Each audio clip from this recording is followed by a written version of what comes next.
What we really want from relationships. Every day, hundreds of thousands of people enter the search term love into their search engine. They're looking for love poems, love quotes, love horoscopes, love letters. They're looking for true love, young love, first love, to find love, and to find out what love is. Do they discover what they're looking for? We're all looking for love.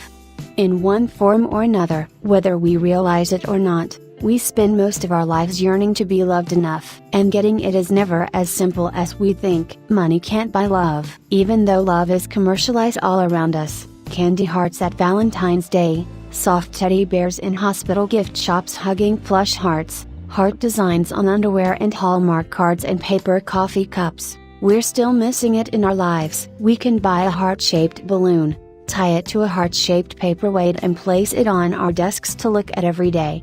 But those symbols of love, on their own, can't make us feel loved. Things don't make us feel loved. People do. We forget that sometimes. In our everyday language, love is something we get or earn or win. Love may be as intangible as happiness, but that doesn't keep businesses from trying to sell it to us. Wear this brand, drink this beverage, or drive that car, and you'll be surrounded by admiring members of the opposite sex. It's a comforting message. If love is a commodity, then at least it is within our grasp. If you don't have the money to head out shopping for love, all you have to do is boot up your computer. The internet is the newest frontier of our search for love. Online dating sites and chat rooms open up a sea of potential mates. We're no longer bound by the geographical constraints of proximity. We can fall in love and court our beloved through the LED glow of our computer screens. Love letters scroll in cascading blocks of texts. Digital photographs smile at us from the screen. We stroke each hard plastic key with a lover's touch. But the moment we shut down the computer, our beloved is lost to us. Our love affair has been with a computer rather than a living, breathing, infinitely responsive human being. For some, it's easier that way. Love is such a complicated, messy thing. When another person is standing in front of you, no holds are barred. There's no time to muse over what you want to say before saying it. Once the words are out of your mouth, you can't just press the delete button. Your beloved will see you when you've just woken up or when you're frowning or bleary-eyed, not just when you're at your photogenic best. No wonder some of us prefer to keep our relationships online. They're safer that way. What we really want, if all we really wanted was attention, attraction, and affection from the opposite sex, then having a satisfying love life would be a piece of cake. But love is not just a chemical reaction that makes you feel good in the same way that drinking or a sweaty workout or a pay rise makes you feel good. There's more than the pleasure principle at work here. Nor is wanting a mate simply a societal goal that you've been programmed to have. As Harville Hendrix points out, marriage is no longer a necessary institution in the 21st century. We can live perfectly happy, fulfilling lives as singletons and enjoy multiple lovers without ever putting on a ring. Monogamy is optional, yet the majority of men and women still overwhelmingly choose to live an intimate relationship with a single member of the opposite sex. 94% of men and women will marry in their lifetime. Even when we have the option to cohabitate, most of us still choose to wed. That's why I believe there is more than social programming at work. Love is not an option. It is a fundamental part of who we are as human beings. I am convinced that someday doctors will emphasize the role of intimate relationship in the same breath as nutrition and exercise when it comes to good health. Without intimate social connections, we wither spiritually, emotionally, and physically. The Pfizer Institute tells us that without close, loving relationships, we have a greater risk of disease and depression, we die younger, and we generate less wealth. Love matters. It's not something we can do without. But what is that ineffable feeling we're after? When we say that we want love in our lives, what is it that we really want? What we want in a loving relationship goes beyond pleasure. It goes beyond societal approval. It even goes beyond wanting someone to grow old with. From my research, I've concluded that what we want in a loving relationship, and what we cannot get anywhere else, is 1. To be known by another person so intimately and completely that we have nothing we need to hide, and 2. To feel their love and acceptance no matter what. Wouldn't that be simply amazing, to know that another person has seen every side of you, when you're naked and vulnerable, when you're upset and crying, when you're angry and irrational, and loves you anyway. To watch their face as they greet you when you've just woken up in the morning, or when you're sick and puffy-faced, or when you're feeling fat and ugly and just plain gross.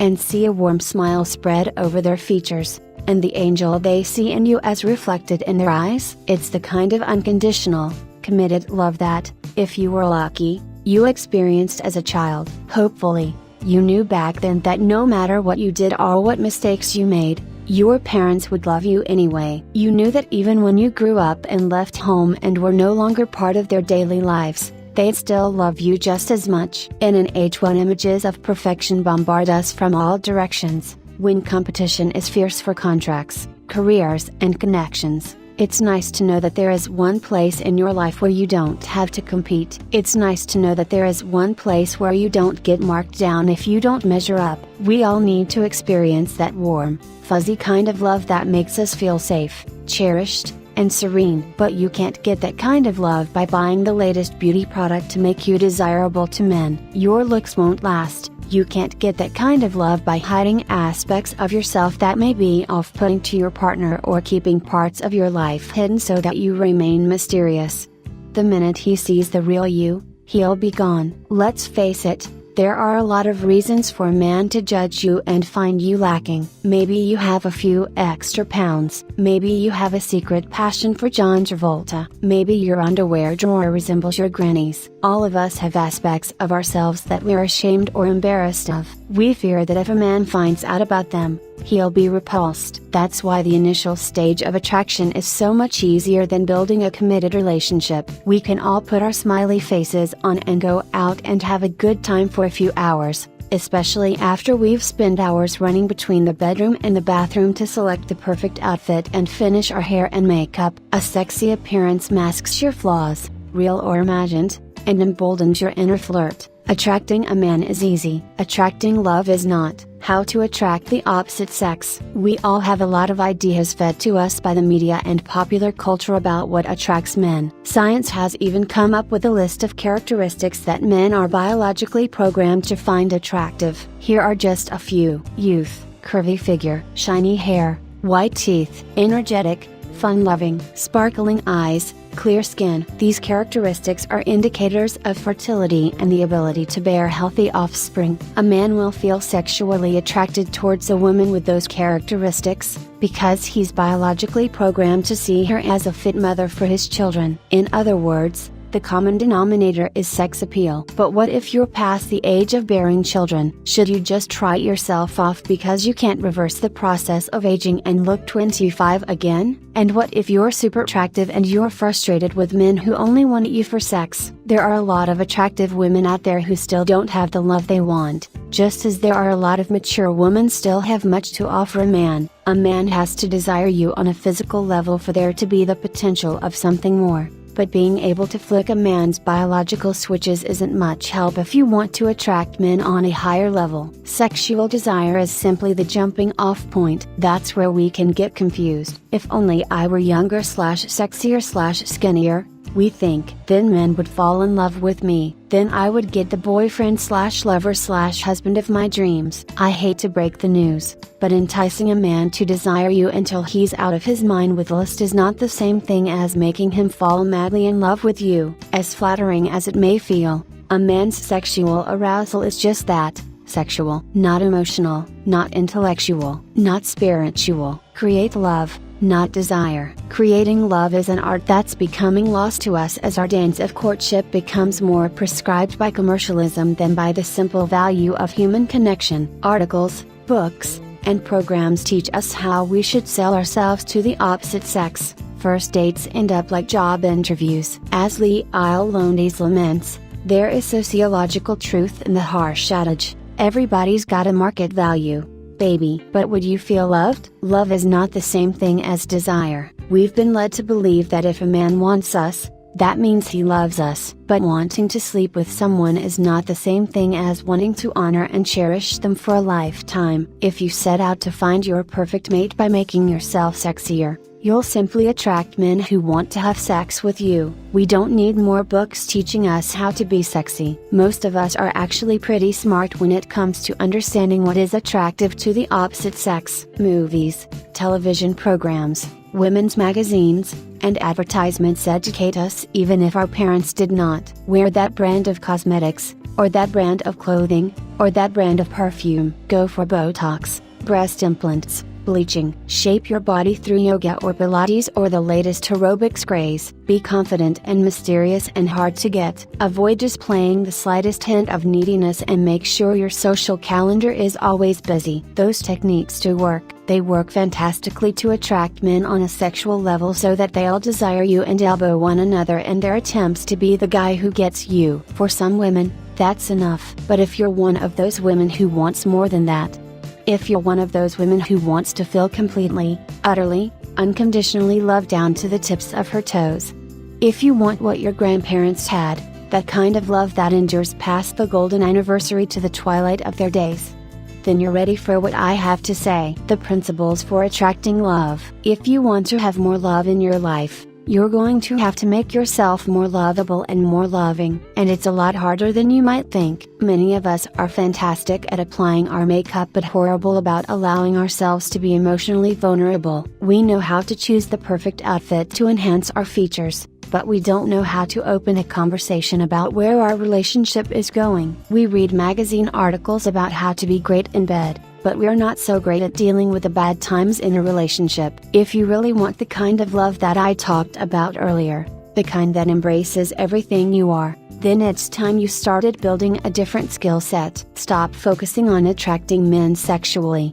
and start speaking to them on a deeper level. No cute outfits, no perfect body, no glitzy VIP passes, not even time and money. All they require is that you be willing to take an honest look at your life and the messages you're telling yourself about men, your past relationships, and your dating prospects. If you can look beneath what you've been telling yourself all these years, you may discover that the reason you don't yet have the relationship of your dreams has nothing to do with men. It has nothing to do with your imperfect figure. It has nothing to do with the fact that you live in a small town, have a child from a previous relationship / can't meet anyone new, or whatever excuse you've been telling yourself. These principles stand on the framework that you have chosen everything in your life up to this moment. Things haven't just happened to you. Through your actions, attitudes, and beliefs, you have invited everything that's in your life to be there. You have also excluded what isn't in your life. It can be a bitter pill to swallow to consider that we may not have the perfect love because we have unconsciously been driving it away. In my course,